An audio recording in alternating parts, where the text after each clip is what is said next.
One of the things I told myself I was going to do this time around was to make more videos on the process, because last time I made a bunch of shorts on after it was already made, and I get a bunch of questions on how I did it. So first thing that I'm going to do is I'm going to talk about the displacer. So what we know we have is this. This is the Stirling engine that we're building. This is a 6-inch container. It's a sanitary tube with the bottom welded. Now the hardest part right now is the displacer, because this is a large volume, it's a custom size, and it costs just the largest amount of money, honestly. Like, this is standard, no big deal. The outer side sanitary tubing, it's relatively cheap. And there's risk when you design things yourself, because of course the sanitary tube is already designed. It's like building with Legos, so I like using it, right? So when it comes to the displacer, this is not the first displacer that I had. The first displacer I showed in the last video. But basically I was sitting around and I was thinking about it. And this is a big part of the process, honestly. It's just like doing something, walking away from it, and then thinking, will it actually work? And although it might have worked, it was like a large pop can. The question was, how do I fill it? Right? So then I was like, all right, well then I got to just pop a hole in the top. And then I added that to the design. And then I was sitting there and I was like, well, how are they even going to 3D print this thing? Because of the structure inside, I won't be able to use it, right? So then I was like, all right, the next step is obviously take the top off, and then we have this cup formation, and then we have a 4mm screw hole that goes through the bottom, and then some bracing around it. This probably would work, but when we think about it, it's a little over-engineered, right? Like, we don't really need these sides to be 2mm thick for a displacer. What this really is just a large metal cup that I'm going to fill full of steel wool anyways. So that was one option.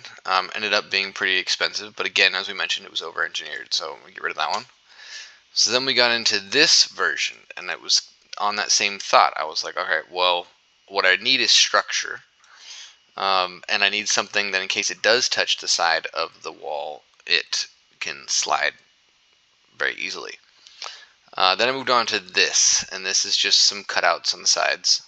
The same model, just some cutouts. And I was thinking, well, it's still a lot of cutouts, right? And it's still a little over-engineered. So then you take that one, and I started moving over, and you'll see that these next ones kind of all look the same. You can see what I began to do was look into top and bottom, right? Because what is available cheaply is sheet metal. I can get stainless steel or nickel plated or whatever it is, a roll of brass or copper, and 6 inches or 7 inches or 8 inches in length or diameter or width, basically, for very cheaply. So then my thought was like, well, what I need to do is I need to design something that I can tack weld on the inside and then design the top of it as well. And that works in theory because you're able to, I could tack weld, right? I could use like a little welder. You can get them on Amazon. It's kind of like one of these, use them for making battery packs, which I've made a few battery packs before. I've made a hydrogen bicycle. I might even have a video out. I'm not sure. But I've made all these things, right? Like, that's really easy to do. I have the tools at home. No big deal. But then the question was like, okay, well, if this is the bottom, and then I have a top just like it, how am I going to weld the top? Because I'm certainly not welding through using a tack welder through 2 millimeters of SLS aluminum. It would have to be from the inside. It had to be from the stainless steel to the aluminum, or vice versa, right? So the lid, this ended up being not a good option. So then I was stuck with having to do a ring on the top, and then that sheet metal, which I want as thin as possible, is going to have to support the ring. So this ended up not being a good option either. This is all iteration, one after the other, right? So then I get into this version, and I'm like, okay, well, obviously the answer would be to create a groove. See that groove right there? And this is so that I can slide the sheet metal in on top of each other. I put the plate down. I'll put the sheet metal in between here, just like this. It's probably 1 millimeter. 1 millimeter is what I'm really shooting for, to be honest with you. And it slides in there like a full circle, and then I put the lid on top. No big deal. But again, we got to ask ourselves, is this over-engineered? Does it really need to be like this? Now I have the support still, the support tube, which I did need earlier because it had such large metal sides. Now I don't have those large metal sides, so I don't really need that. So then I was like, all right, well, let's just redesign this thing. So we get into this version. We've removed the brace. We still have our 4 millimeter hole. We have a pretty good spacing on the side. It's a little bit bigger now, which bigger is not a problem. It'll make it easier to source the next set of materials. But then I went to go print this one, and I was like, well, I'm kind of paying extra for this space. I don't really need this space solid. What I need is something like this. Not this one. There we go. Oh, right here.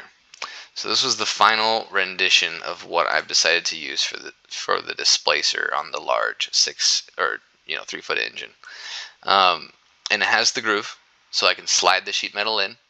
It has the bottom piece. It's got some air holes, so I can jam in some steel wool if I want to, or I can have the air escape. It gives me options, right? I can always plug them too. That wouldn't be a big deal either. I've centered the hole in the middle so it can hang from the planar spring, and it's only 1 millimeter thick on the bottom. So this will be the bottom, and then the top will go over the threaded rod, and I can use the clamp pressure from the bottom and the top to hold in the sheet metal sides, which then removes the need to tack weld, which is the final rendition of the Displacer. All of these versions, these fluctuated from the beginning of the video to the end, from $400 all the way down to $68 for 2 pieces. So about 30 bucks is what I'm going to get them printed for. And I bet you they're already done. Yeah, they're already done. $66 for the Displacer top and bottom. Now I'll take a threaded rod. I will take the sheet metal that I'll get off of Amazon or whatever. I'll clamp the top and the bottom together. I'll use threaded rod, some nuts and bolts, and I'll have a displacer for as cheap as possible inside of a very large engine. This design process that I just walked through saved me, I don't even know how much it was, $300 and something. So hopefully this helps. Again, we don't actually know until it shows up, but I put a lot of thought into this. This is several hours of on and off designing. It's very intentional. The height, the width, the thickness, the location, the size, even the size of the hole. It's not even 4, it's 4.7, which gives you just enough space for a threaded rod.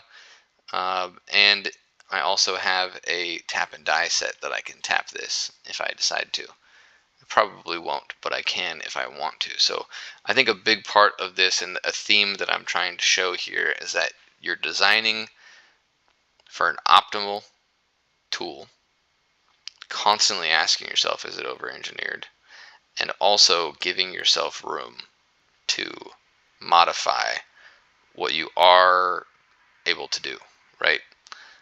You don't want to pigeonhole yourself. You don't want to buy something you're not going to use, and you don't want to set yourself up